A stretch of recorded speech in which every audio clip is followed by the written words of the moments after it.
So here's more on 5th century Athens, concentrating on the individuals that helped to transform it and to transform human thought.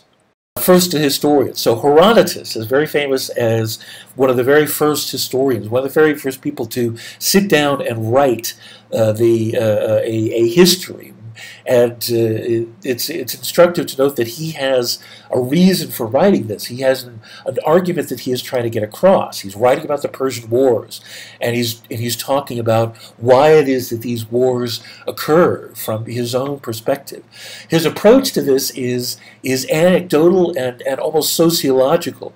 What he does is to talk about the Persians and the Greeks and other peoples of the world and talk about the nature of their culture and society, what it is that is expected of the people that live in them, and how that helps to determine the ways in which these societies act, both within society and toward each other. His approach is very much in terms of trying to psych out the culture and worldview of the peoples of the world and place the Greeks and the Athenians in that context so that people can understand what has happened and why these wars have occurred. The historian Thucydides is famous as the historian of the Peloponnesian Wars, and his approach is much more systematic, much more associated with how we define history and historical writing today, which is to say, he attempts to accumulate the greatest amount of evidence, the greatest amount of information based on archive records and laws that have been passed, and interviews with people who were on the scene or who were knowledgeable about the subject, and to use that evidence as basis for an argument. So this is the thing, that Thucydides is still very much writing to prove a point. He's not writing any kind of objective history because there is no such thing. History written today, just as history written by Thucydides, is still someone sitting down to prove a point, to make an argument about the how and the why of historical events. And so Thucydides is very much writing according to an agenda. He has a thesis that the Peloponnesian Wars can be put down to Athens's greed and imperialism.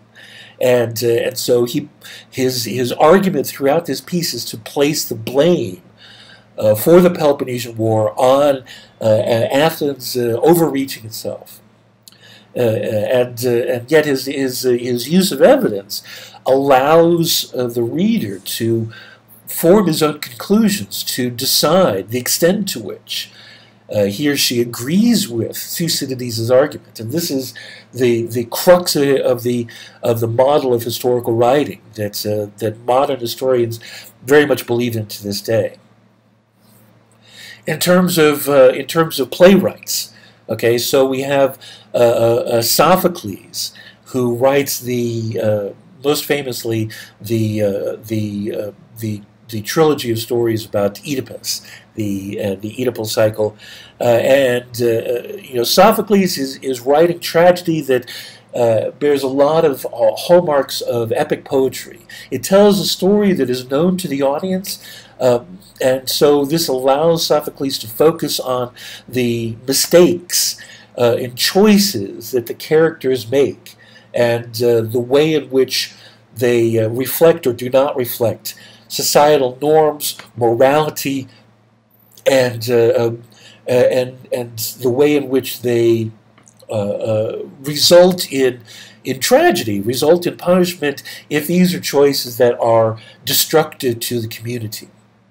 And so one of the hallmarks of this is with early tragedy, including Sophocles, we have the gods dispensing justice at the end of the story. This is the Deus ex machina, which is in response to the choices made by the people in the story itself, and is from, as with Homer, a very top-down, overall approach to, morality and social requirements that people already know. Aeschylus, develops this, adds more characters, but is essentially in the same general vicinity. He is approaching tragedy from the standpoint of illustrating societal conventions and moral imperatives. By the time we get to Euripides, however, we see that tragedy is starting to change, and that Euripides embraces a sense of justice that belongs to the people rather than just to the gods. And this means that justice is more difficult, is more messy, is more controversial, because it opens up the question of what exactly is right and wrong. If you can't depend on the capriciousness of the gods to impose justice on you, then you are forced into the situation of knowing what justice exactly is, deciding clearly what right and wrong is, and that's going to be divisive. Euripides has a talent for dramatizing this in the most spectacular and provocative ways, especially in plays like Medea. And then a further development is the establishment of comedy with people like Aristophanes, who are using plays, using drama in order to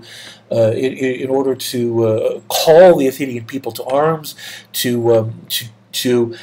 calling for them to realize, to identify an aspect of society, a person or an institution that is detrimental, that is destructive to Athens, that must be torn down. And the comedy does this by targeting that person or individual with derisive and intense ridicule of the most base and gross nature, in order to make that subject, that target, literally ridiculous, in order to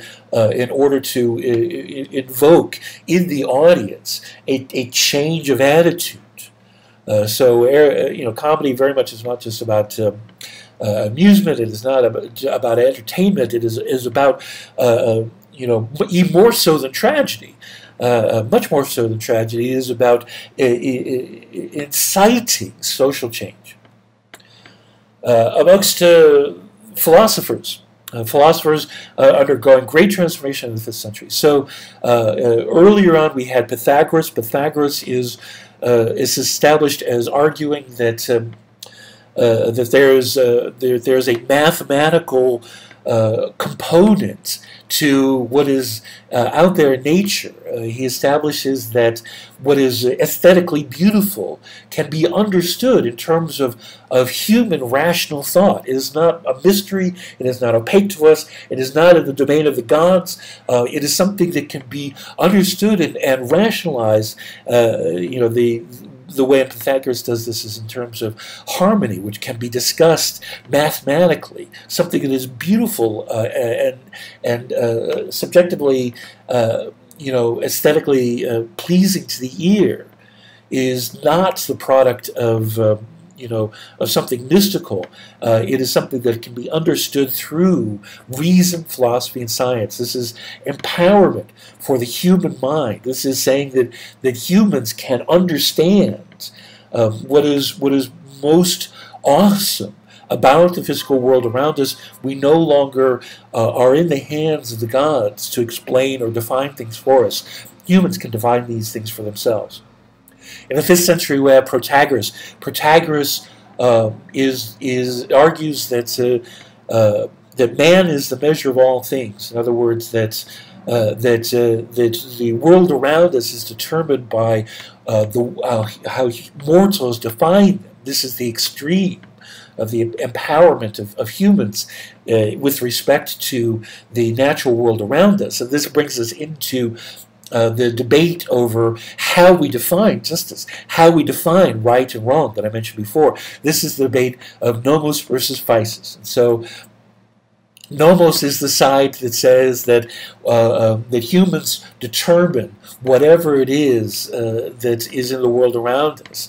That what is right and wrong is whatever the people of a community agree is right and wrong, and that can change from community to community. It can change from one time to another. It is convention. It is in the hands of the community itself. And the upshot of this is, in 5th century Athens, it becomes more and more obvious that this means that what is good, what is just, can be arbitrarily changed according to whatever you can persuade people of. It opens up moral relativism. Moral relativism, is in terms of, whatever, morality is flexible. It is unrooted to anything but what people choose to believe.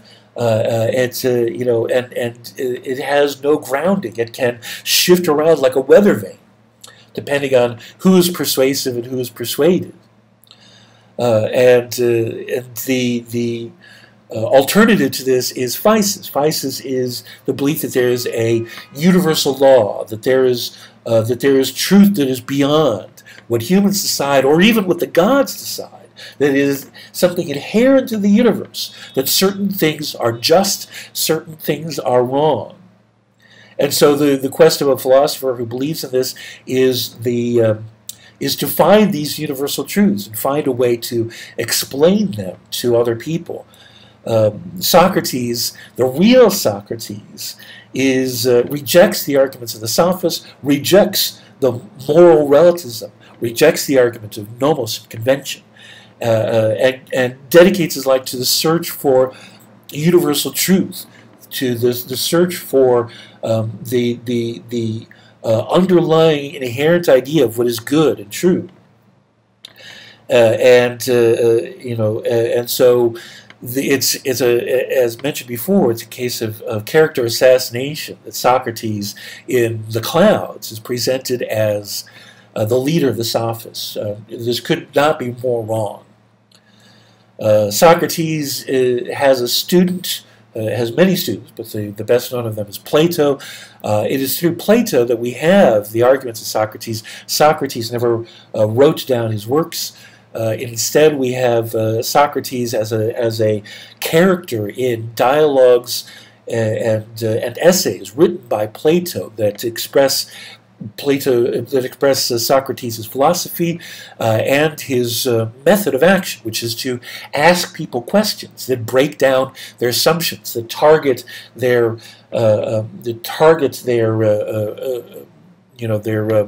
conventional wisdom, that target their superstitions, and everything that is irrational.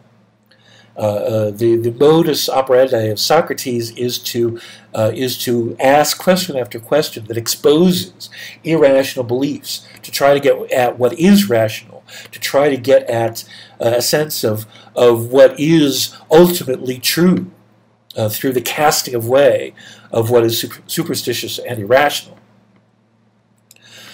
Plato evokes many of these ideas in the search for universal truth in the allegory of the cave. And so the thing with the allegory of the cave is, the basic idea is that human beings are trapped and bound in a hidden underground world in which the things that they see are not real. The things that they see are shadows. This represents the fact that the things that are around us, without understanding universal truth, we don't really know what we're seeing. We have a flawed set of rules. We have a flawed set of framework for understanding the world around us. And so the allegory of the cave is talking about how everything around us is relative and arbitrary and unreal. The only thing that is real is the outside world, the true light of the sun. And so in order to understand that, you must escape from this world of distortions, travel up this very difficult passage out of the cave and into the world of light, and become enlightened, gain this new understanding. And then the problem becomes, and this is, there's a certain irony and a certain pessimism involved here. Once you become enlightened, it becomes almost impossible to go back down into the cave and explain what you have learned to your fellow former prisoners. You're the people that are still prisoners that you were once among, because they have no frame of reference for understanding anything that you're talking about. And Plato sort of dolorously concludes that the ideal society must therefore be led by people that have become philosophically enlightened, led by philosopher kings and a group of elite at the top of society that are bred to learn and understand the true nature and the universal truth, and everybody else just does what they're told. That's a huge oversimplification of Plato's Republic, but yet that's the central idea. The problem involved in universal truth is how to get at it and how to explain it to people that are living in a world of nomos, that are living in a world of convention. After Plato comes Aristotle, and Aristotle follows Plato, but takes a more practical approach. He analyzes not the philosophical abstract so much as the world around us as it actually is, and attempts to draw conclusions about what works and what does not work, what we can understand and what we cannot understand, and sort of categorizes and systematizes the human world in the context of the physical world. So that we can, have a practical, rational framework for understanding things, for building new knowledge based on that. And so Aristotle is sort of, Socrates is the founder of modern philosophy in a very real way, but a lot of the way that Socrates' works is, and Socratic philosophy is approached is through the practical applications of Aristotelian philosophy. And more on how all that plays out in future videos. For now, that's that.